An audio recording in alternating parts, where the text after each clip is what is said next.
عمرك فتحت كتاب وحسيت انك مستريح وانت بتقرا فيه، او جبت مجله او صحيفه او حتى برضو كتاب ولقيت نفسك بتطلع المعلومات المهمه منها بسهوله، او سالت نفسك ازاي الكتاب بيطلع بجوده وتصميم ولي اوت كويس اصلا؟ باختصار، لان مجال النهارده هو المسؤول عن ده، وهو الببليكيشن جرافيك ديزاين. تقدر تعتبره هو حلقه الوصل بين المحتوى النصي او القراء والمشاهدين. فلو مهتم بالمجال ده، وعشان تعرف ازاي تبقى ببليكيشن جرافيك ديزاينر، لازم تعرف يعني ايه ببليكيشن ديزاين، وايه هي مسؤولياته وطبيعه شغله، وكمان اهميته، وازاي اقدم افضل تصميم، والمهارات المطلوب توفرها في الديزاينر، واهم البرامج اللي هتحتاج تتعلمها. معاكم محمد الصواف من قناه رحاله، فيلا نبدا.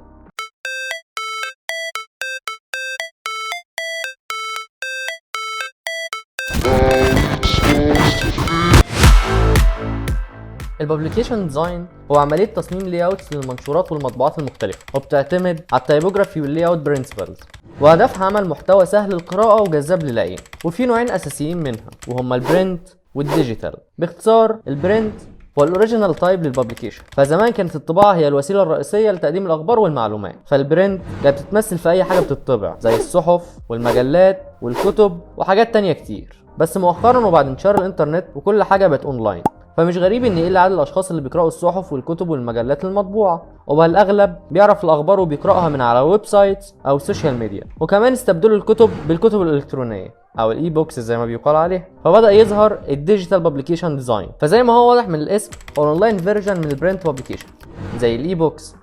واذا كنا بنتكلم عن الديجيتال او البرنت، فالاتنين مكونين من عناصر مرئيه وبصريه زي الكالر، لاyout، تايبوجرافي، ايمج اند illustration، بالاضافه لدمجهم والاهتمام بنظريات التصميم زي الالاينمنت، بالانس، كونتراست، وايت سبيس، وسمبلسيتي الى اخره من قواعد برضو تانية كتير.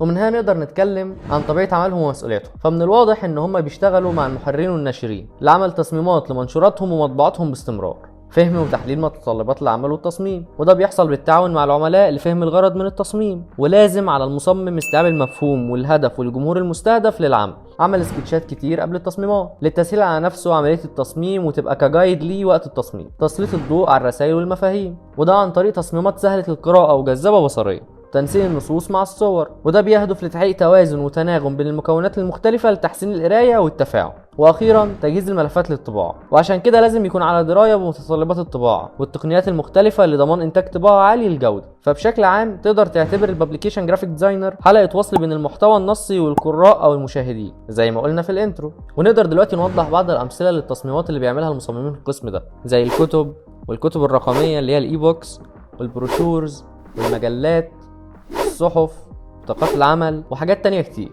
فطبعا المجال ده ما يقلش اهمية عن اي مجال اتكلمنا عنه. فخلينا نبدأ نتكلم عن اهمية الببليكيشن جرافيك ديزاين. فهي سبب في جذب الانتباه. التصميم ضروري برضو لجذب الانتباه، بغض النظر عن نوع التصميم، فالتصميم الجيد هيساعد في جذب انتباه العملاء. سبب في زيادة التفاعل، وده بسبب سهولة القراءة اللي بينتج عنه مزيد من الاستخدام والتفاعل. سبب في تجربة قراءة أفضل، وده بسبب اهتمام المصممين بعمل تصميم سهل القراءة وجذاب للعين. سبب في زيادة رضا المستخدم، التصميم الجيد بيجعل القراءة سهلة وممتعة، واللي بينتج عنه زيادة رضا المستخدم. تعزيز علامتك التجارية، وده من خلال الاهتمام بالتصميمات المنشورة والمطبوعة اللي بتعبر عن علامتك التجارية. طيب دلوقتي بعد ما عرفت أهميتها الكبيرة، ازاي أقدر أستفيد من أهميتها؟ بسيطة، عشان تعرف تستفيد من أهميتها لازم تعمل تصميم كويس يجذب الانتباه ويسهل القراءة ويكون مريح للعين.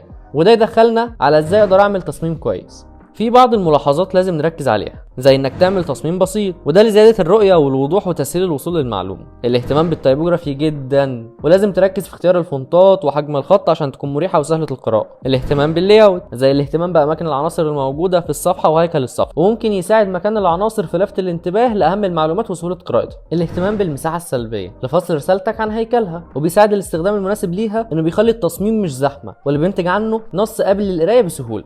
الاهتمام بالمحاذاة، هي عملية صف وترتيب عناصر التصميم بشكل يضمن وجود مساحات ومسافات متساوية بين كل عنصر. الاهتمام بالألوان، تقدر توجه الانتباه أو تعيد توجيهه بعيد عن العناصر أو الرسائل باستخدام الألوان، وده عشان تعمل تباين للعناوين اللي حابب تظهر. وده يدخلنا على أهم المهارات المطلوبة للديزاينر في المجال ده. فلازم يكون قوي في الكالر لاyout اند تايبوجرافي، ودي مهارات أساسية أي ديزاينر لازم يبقى قوي فيها زي ما وضحنا كتير قبل كده. متمكن في تطبيقات نظريات التصميم زي البالانس، كونتراست، وايت سبيس إلى آخره، على دراية بالهوية البصرية، ويقدر يقدر يطبقها في تصميماته، على درايه كافيه بالطباعه لان اغلب شغلك معتمد عليها، يقدر يشتغل مع فريق، وده لان شغلك برضه بيفرض عليك على طول انك بتشتغل مع فريق، مهارات تواصل وحل المشكلات لان طبيعه شغلك بتفرض عليك التواصل مع اشخاص مختلفه، وكالمعتاد في اي شغل لازم يبقى فيه ادوات بتساعدني في تنفيذ الشغل ده. وده يوصلنا بقى لاهم البرامج اللي هتحتاج تتعلمها زي ادوبي ان ديزاين، ودي هي الاساس في شغلك، بالاضافه كمان لادوبي الستريتور وادوبي فوتوشوب. فلو حابب تبدا في المجال ده يبقى لازم تهتم بالمهارات المطلوبه بالاضافه لتعلم البرامج اللي قلنا عليها. وبكده يبقى وصلنا لاخر حلقتنا، اتمنى ما اكونش طولت عليكم، وانتظرونا في الحلقات اللي جايه، وافتكر ان بدايه رحلتك دايما هتكون من هنا. مع السلامه.